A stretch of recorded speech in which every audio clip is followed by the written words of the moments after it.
It makes me so happy. Hi, welcome to Well-Rounded Mama's YouTube channel. I'm joined by Tori and Cora, and I'm Sherry, and we're all midwives at Well-Rounded Mama. And today we're here to talk to you about how you can survive your first trimester. Okay, there are 4 trimesters to pregnancy. Your first 3 months of pregnancy is considered your first trimester.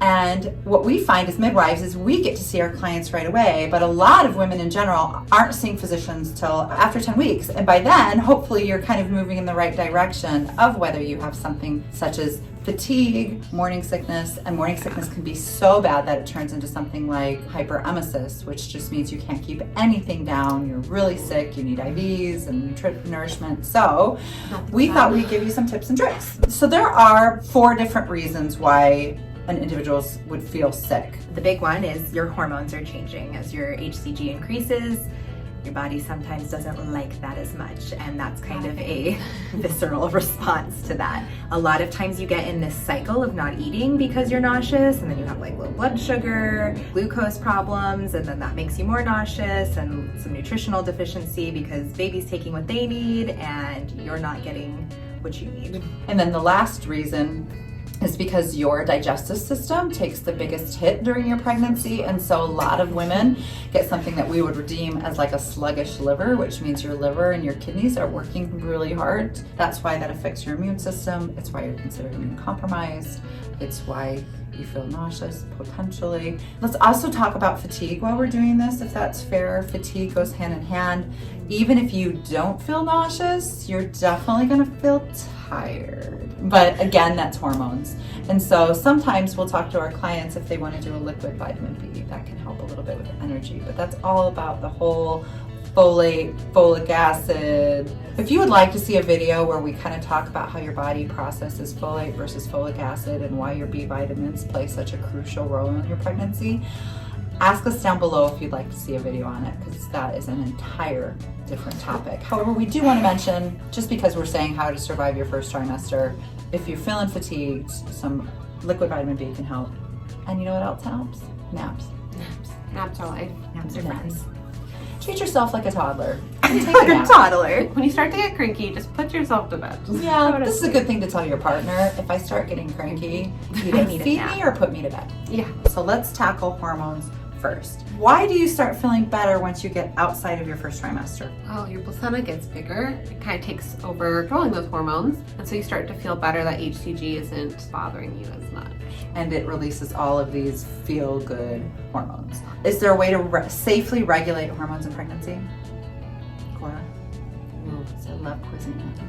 They're like, what answer are you looking for, I Mom? know. It's like Because sometimes there's more than one answer. I was like, and which one do you want?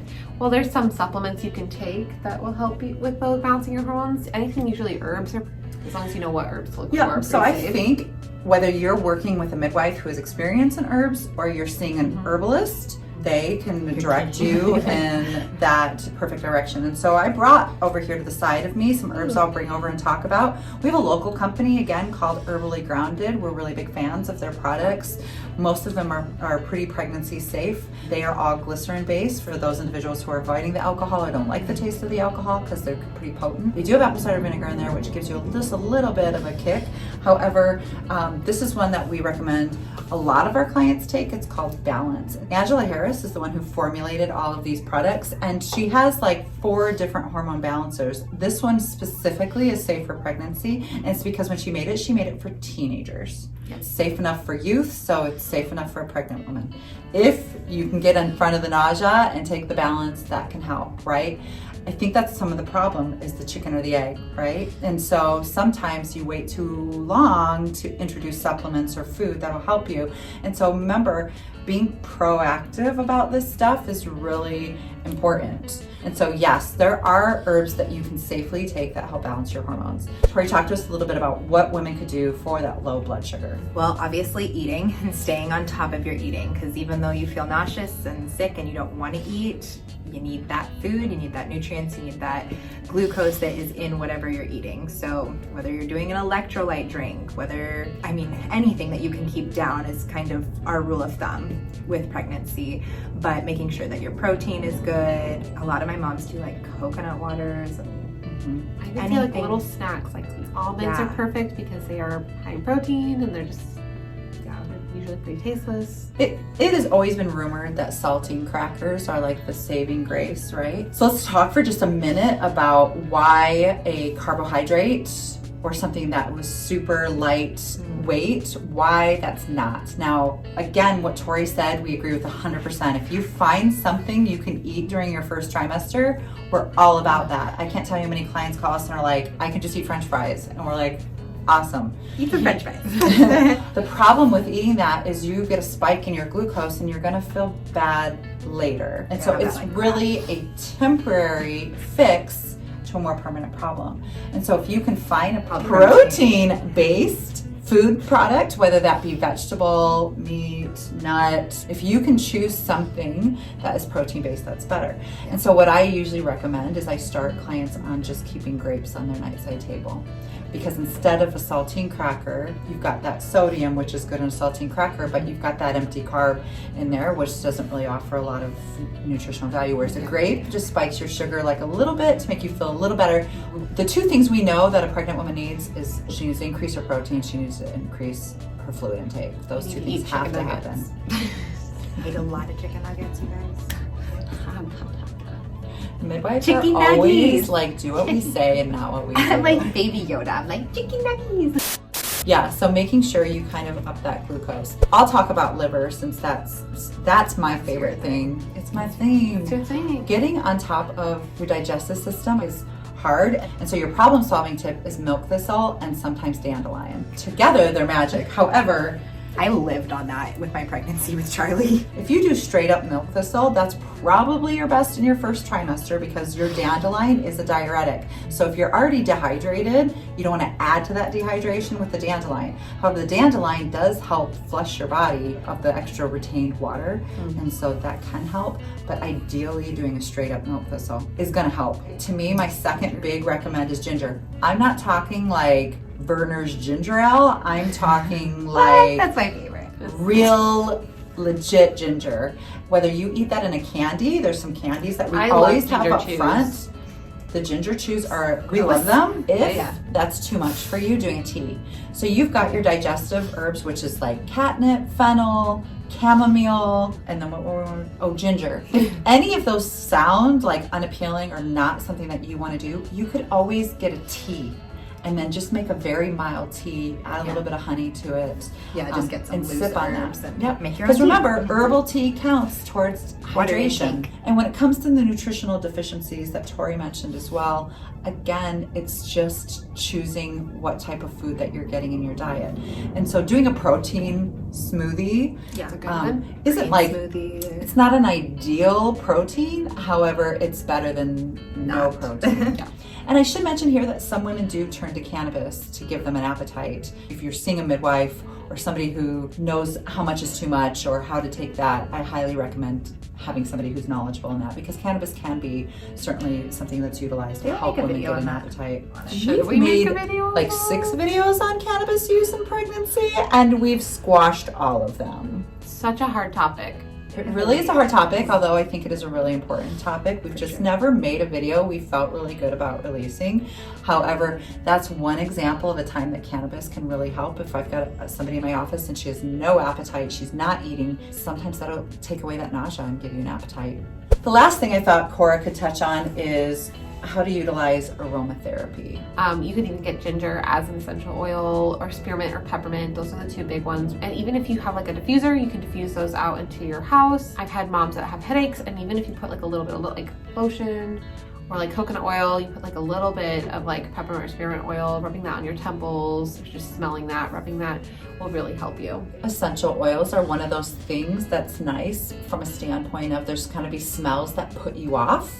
So like there were certain things cooking I hated the smell of during my pregnancies. And so the nice thing about getting into aromatherapy is even if you don't ingest it, you don't rub it on your body, it's something like Cora said, you can diffuse in the air. Even if you don't own a diffuser, you could literally stick a pot on the stove and stick some drops of essential oil. So if the smell of peppermint bothered you, you could turn to something like lemon. If the smell of lemon bothered you, you could turn to the smell of chamomile. Sometimes women jump right into a really heavy duty prenatal in your first trimester. fiber, and sometimes it's just too much for your body. Yeah. Whenever I took my prenatal in the morning, I just threw it up. Like every time I take it, I threw it up. So I learned I had to take it at night after I'd eaten something. When I felt the best, that's when I'd have to take it. I only took one.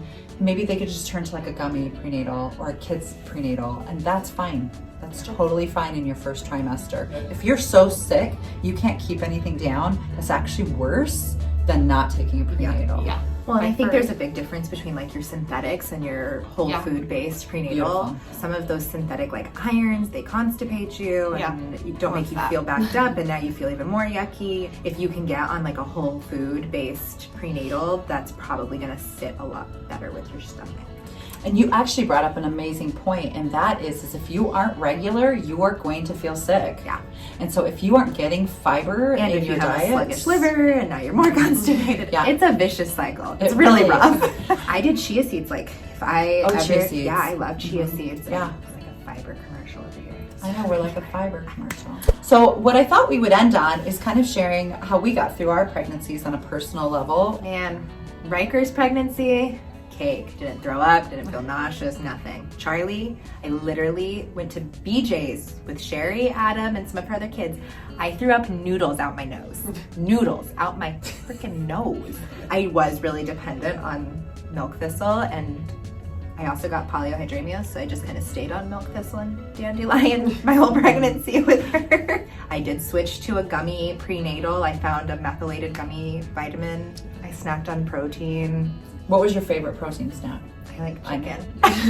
The chicken nuggies. The chicken nuggies! The chicken nuggies! Oh, and you know what? I did do a lot of papaya enzymes. We didn't really talk about that, but I did do a lot of papaya enzymes to help my digestion. So Cora, what'd you do? So each of my pregnancies have been super different. Lance, I was the most sick though. That's what my point is. Okay, that's fair to say. I just like randomly, I'd like throw up all the time. I did do a bunch of teas, especially in the morning. Peppermint really helped me. We were selling like bulk herbs, and sometimes I'd just walk over and like start smelling the peppermint. I'd be like, I just need to smell the peppermint. The ginger chews, I could not go an hour, 2 hour period without having some form of protein or something to eat, because as soon as like my belly hit empty, I would feel like it's just a cycle of feeling like so sick. And so I just really had to make sure that I kept up on my water and my protein. It's really what kind of helped me power through. So I had a lot of pregnancies in my career. Just a few. Just all. What's really fascinating is I had 3 boys and 3 girls. And with my girls, I threw up all the time, but I never felt nauseous. I would just walk into the house and have to puke. The rice bran syrup was a really big lifesaver with me. I did a lot of tea. Peppermint is always a big lifesaver when I feel nauseous. Another thing that you can utilize from a tea standpoint are peach leaves are actually ideal for nausea, but they're really, really hard to get. With my boys, I rarely threw up, but I felt sick all the time. And to me, that was worse for me. I never had cravings per se. However, I would find a food that I could eat, and then I would just eat so much of that. Like I have a memory with Cora of eating spicy Italian sub from Subway. And I think I ate that for every meal for 3 months. Do what you gotta do. And every kid, it was something different. And I did kids chewable vitamins at the beginning because I was so sick. And it wasn't until I got to like 14, 15 weeks before I started feeling like myself again that changed for me. I think that was it. Having a supportive partner that could help you, I think was pretty ideal. Somebody to hold your hair while you vomit your guts up. So anyways, thank you so much for joining us. And hopefully wherever you are in your pregnancy, you can look back with fond memories overall of your pregnancy. And that's really what we want to do, is we just want to be able to give you some good kind of coping.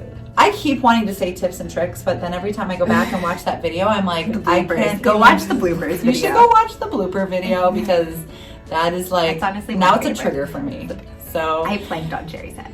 share with us what got you through your first trimester, because I think that's how we are able to support one another, is sharing what worked for us. Everybody has a little something that worked for them, and that's what they got through, and that might just be what works for you perfectly. So thanks for joining us.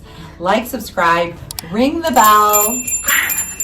We look forward to seeing you next week. And what the liver's job is? Lazy lizard. That's kind of, It's like Lazy lizard? liver. I thought you said lizard. I meant was like, liver. that's- Liver. I can't speak. Normally. It's a lazy lizard. It's a lazy. it's a Monday. We should probably not film on Mondays. Probably not. Just remember, you're growing a little parasite. It's fine. Tapeworm. I wish it was a tapeworm. Except they come out and they're a little bit cuter than a tapeworm. Just a bit. Ugh. Wee bit. And then there are women who have no problems at all. Those You're little tired. unicorns. Yeah, with Riker. That was me with Riker. Riker's such a good boy. Not anymore, but like he was at the time. He's 5. He is. He's 5. He's 5. Protein base? Protein. Protein. Protein. Get you some protein. Protein. Maybe there's a product I'm supposed to protein. What can we High make? Like, subscribe. Oh, ready. I'm ready. Mic drop.